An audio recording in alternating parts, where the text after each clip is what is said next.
Deesa blast કાંડના આરોપીઓને પોતાની factory ઘટના સ્થળે લઈ જવાયા। ડીસામાં 21 નિર્દોષ લોકોના જીવ લેનાર નરાધમોનું ઘટના સ્થળે રીકન્સ્ટ્રક્શન કરાયો। કોર્ટ દ્વારા 8 દિવસના રિમાન્ડ મંજૂર કરાયા બાદ પોતાની બ્લાસ્ટ થયેલી ફેક્ટરી પર લઈ જવામાં આવ્યા હતા।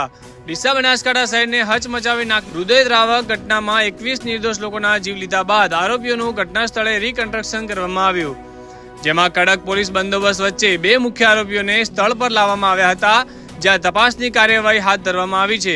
આ ઘટનાને લઈને સમગ્ર વિસ્તારમાં ભારે રોષ અને દુઃખ જોવા મળ્યું હતું।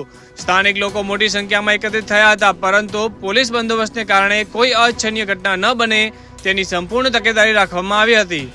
પોલીસના ઉચ્ચ અધિકારીઓના જણાવ્યા મુજબ રીકન્સ્ટ્રક્શનનો ઉદ્દેશ આરોપીઓના નિવેદન અને સાક્ષીઓને આધારે ઘટનાના સાચા વહીવટ અને ક્રમને સમજીને નિષ્પક્ષ તપાસને આગળ વધારવામાં આવશે।